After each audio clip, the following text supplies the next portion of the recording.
Olá pessoal, bom dia, tudo bem? Hoje eu inicio com vocês a série de vídeos sobre o transtorno do pânico ou síndrome do pânico. O transtorno do pânico está classificado dentre os transtornos de ansiedade. Sendo assim, é um tipo de ansiedade apresentando em seu repertório comportamental comportamentos de luta e fuga diante de uma ameaça real ou imaginária, bem como uma sintomatologia bastante específica. O comportamento de reação de ansiedade tem uma explicação filogenética, visto que o medo teve para os nossos ancestrais função adaptativa e evolutiva, bem como seletiva. Ou seja, determinados comportamentos que nós temos hoje, ou determinados sentimentos, como o medo, a ansiedade, eles foram selecionados geneticamente, mais especificamente filogeneticamente, para que a nossa espécie esteja aqui. A nossa sobrevivência enquanto espécie teve como repertório comportamental esses comportamentos de luta e fuga que foram propiciados pela ansiedade e pelo medo. Ou seja, graças à ansiedade e graças ao medo, nós estamos aqui, fomos selecionados para estarmos em um ambiente muitas vezes ameaçador.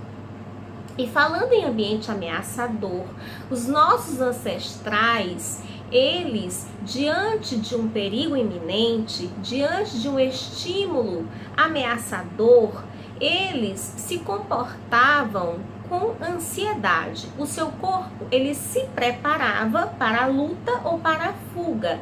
Existia todo um preparo físico, de musculatura, pressão arterial, respiração, para que os nossos ancestrais pudessem fugir. A ansiedade, nesse caso, ela é funcional, ela é pontual, seletiva, adaptativa, proporciona a sobrevivência.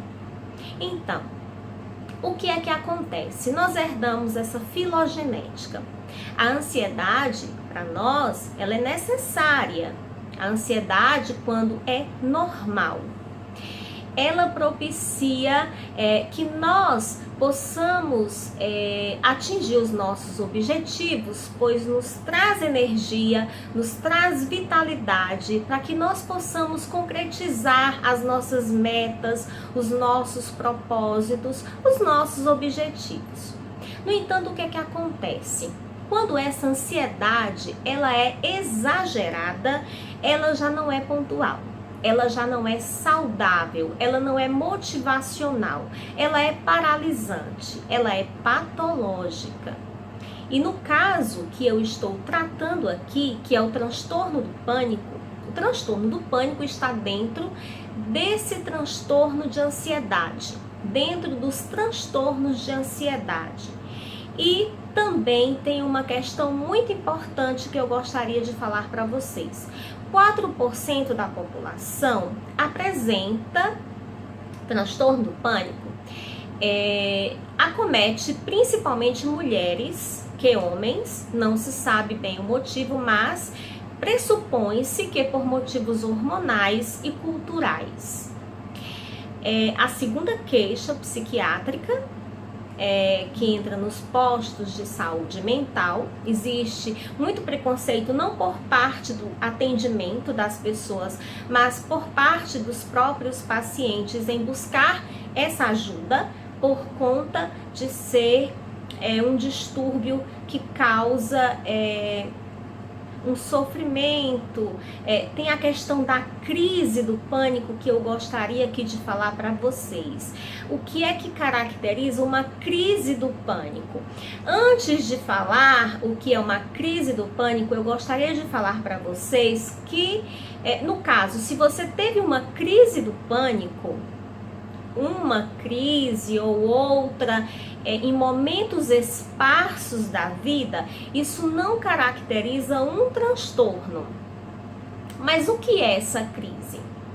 Bom, a crise do pânico ou ataque é caracterizado por uma descarga de adrenalina, de noradrenalina, de serotonina. É um desequilíbrio cerebral em que essa descarga, que deveria ser acionada em momentos ameaçadores, em que a pessoa deveria se preparar para uma fuga, se preparar para uma situação em que ela deveria fugir, em que ela deveria lutar, digamos assim. Esse organismo, ele apresenta essa descarga sem que haja nenhum fator eliciador externo que possa explicar esse desequilíbrio, que possa explicar essa descarga. O que é que acontece? A pessoa, ela necessita sim, e é saudável, que ela apresente esse preparo corporal diante de situações ameaçadoras. Mas no caso de uma crise de pânico, o que é que acontece? Essa ansiedade, além de não ser normal, ela apresenta um pico extremo, é irracional, é difusa, causa muito medo e a pessoa pensa que naquele momento ela vai morrer. Então, no mínimo, são 4 sintomas de ansiedade em uma crise em picos elevados simultaneamente. Causa muito sofrimento psíquico, emocional para a pessoa.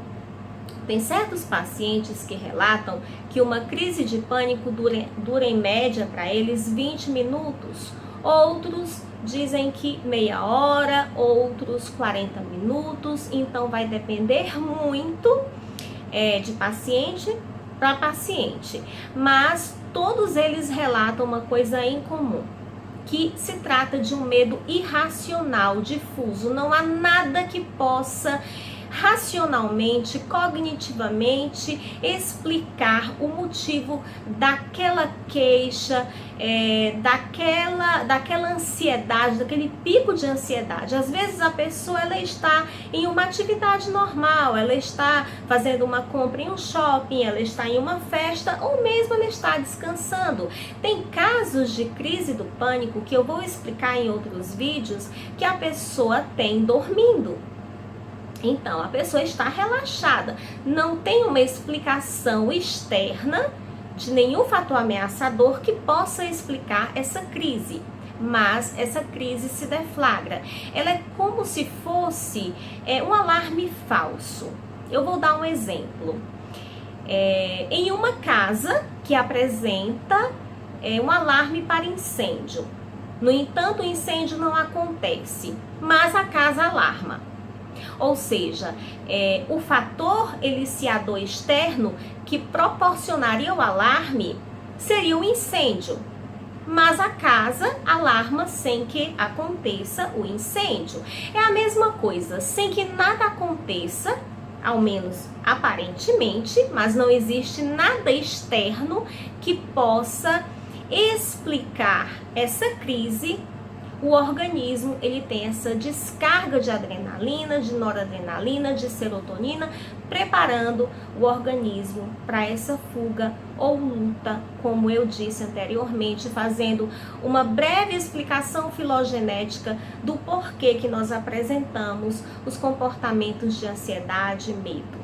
Os comportamentos de ansiedade e medo, eles são, quando pontuais, adaptativos, eles são muito bons, né? São protetivos. Então, nesse caso, para nós enquanto espécie, para nós enquanto pessoas, eles têm uma função de proteção.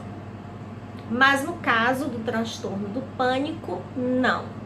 Então, no próximo vídeo eu vou falar para vocês a respeito da sintomatologia, do que é a ansiedade antecipatória e outras questões inerentes ao transtorno do pânico. Eu espero que vocês tenham compreendido, eu espero ter sido clara, que essas informações sejam úteis e eu espero vocês na próxima semana para mais informações. Eu deixo um grande beijo para vocês e até lá. Tchau, tchau.